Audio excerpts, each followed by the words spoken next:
I'm Christina, and we're the Gorgeous Geeks. Today we're going to talk about our top 5 anime couples. Yes. Not saying they're the best, period, but they're just our favorite anime Although I couples. do find that it is a very good list, I think. I think it's a very good list, even though I think number 2 should be number 1. It's just because of my own personal favorites. Personal. Yeah, but still, we had to agree. Number 5 is Kyo and Toru. Toru from Fruits Fruits Basket. Basket. If you are, I don't care if you're a chick and you don't like anime, watch Fruits Baskets. Fruits Baskets was really good. I mean, if you're fluffy, into like chicky romance stuff, like some of the stuff for Fruits Basket was kind of quirky and I don't know. There are a few episodes that I'm like, wow, I'm glad these are short because I want to see who she's gonna end up with. I loved it. I thought it was very cute. It was cute, and like the whole entire time you're like, is she gonna get with Yumi or is she gonna get with Kyo?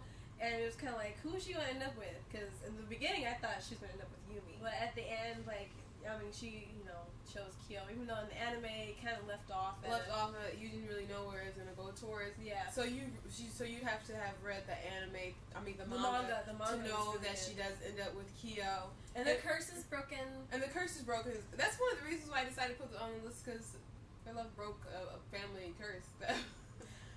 And Kyo was the one that was the hardest to love because of his true cat form.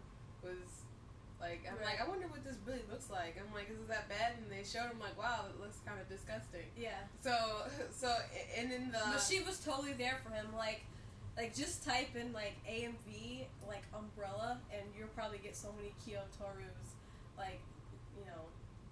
in videos. And when she, like, when I first saw, like, I saw the second to last episode, and I didn't realize that there was another one after it because they didn't play the usual ending song, and it was just a random, like, that's how the series ends. No. There was another one. Yeah, there was another one. And then she was afraid of his true form, but she was still there for him. Number 4, go ahead and do this one. Is Domon and Rain from G Gundam. Domon and Rain makes the list because it was a fantastic build-up. He's just like this rough, kind of a rash kind of character, and then usually how the romances break out. There's the guy and who's kind of rough, and then there's the girl who kind of changes that, and the relationship just grows and they fall in love, and then it finally just bursts out and he just admits, he's like, I love you, Ray, at the end, and it's just this great climax. And even though the last episode, like the last 5 minutes, was like the cheesiest thing I swear I've ever seen in my life, I thought they just had an excellent build up, and it was just what you were waiting for. And she's like, yes, and they did it. So that's why they make number 4. Okay.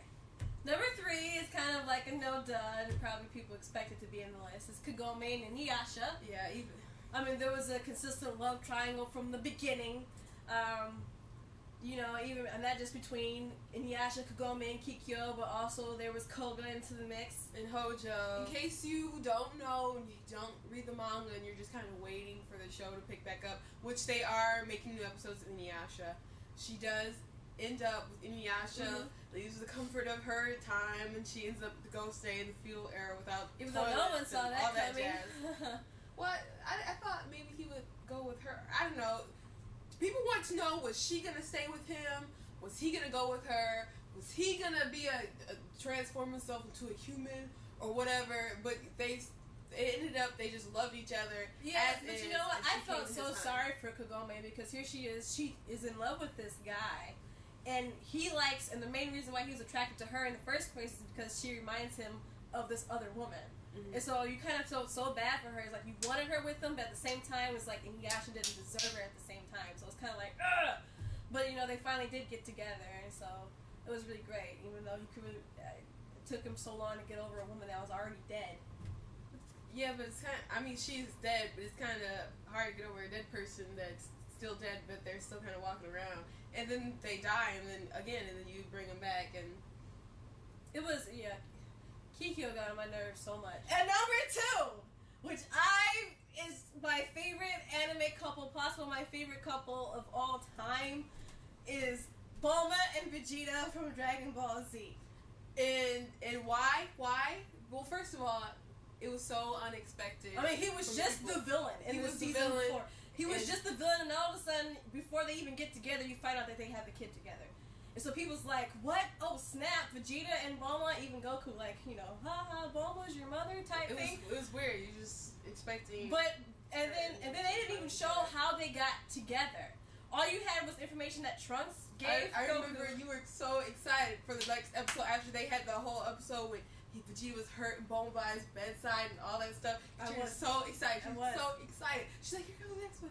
I can't wait to see what's going to happen. And then they say, 3 years later. Bunch of crap. It was a bunch of crap. But you know what? The 3 years. Like fans took that 3 years and it sparked like fan fiction like no other. Like seriously, if you go on Dragon Ball Z, probably on any fan site, there's fan fiction. You'll find more Bulma and Vegeta romances than any other couple from that series because there was a gap or missing. even a lot of other shows. Period. Yeah, because there's just so cute that whole gap series was just missing, and so fans just took their imaginations and went crazy with. They did show on the show like their chemistry. It was kind of funny sometimes. It was kind of cute sometimes. Like in GT, she's like, "You really think I can surpass Kakarot?" And she's like, "Yeah." And you're the prince, so I'm the princess. And so, and if you've seen that new video that they released for the celebrating Dragon Ball Z, they have a little scene in there when they're arguing about Trunks and they're like, he's like you and whatever. It's just their chemistry is funny, it's cute.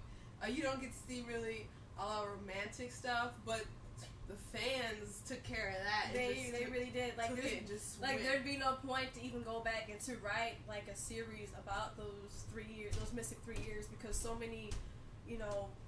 I believe that there was this footage out there somewhere. I heard people say, I've seen it. This is what happened.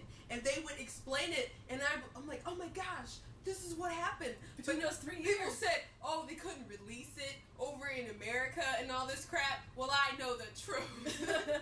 I mean, it's just so shame on you, liars. Stories. I mean, there'd be no point to go back and write for Akira or anybody. Are you telling me that you don't want them to?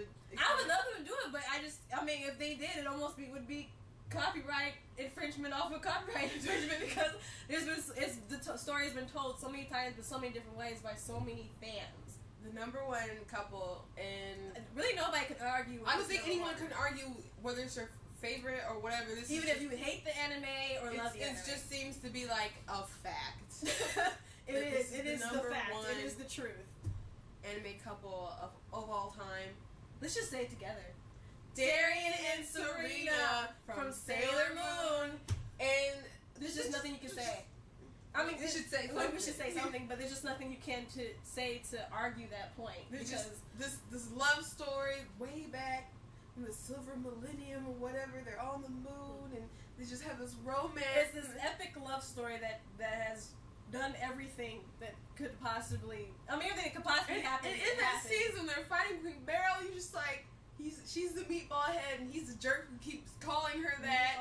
And then you totally know that he's Tuxedo Mask, but you didn't even know that, right? You know that. Mask on. Everybody knew she was a Moon Princess before they even revealed it in the show. It was kind of like she's Sailor Moon. I think she's the Moon Princess. Well, whatever. And then he's looking for the Moon Princess, and then that episode they finally found out who each other were. Like he found out she was Sailor Moon. She found out he was Tuxedo Mask. Like finally. And then he got his memory taken away, and he was brainwashed. And I mean, and then she couldn't use her powers to make him right, and so she had to pull out her locket. And she's like, "It's our locket." and then he was better, and then they lost their memory after finding Queen Beryl, and they had to do it all over again. I mean, everything that could have been done. I mean, their daughter came down from the future to their present. I mean, everything that could have been done with that couple has been done. Well, there you have it. That's our top 5 couples, our favorite anime couples of all time. For now, until there's another new series that comes out.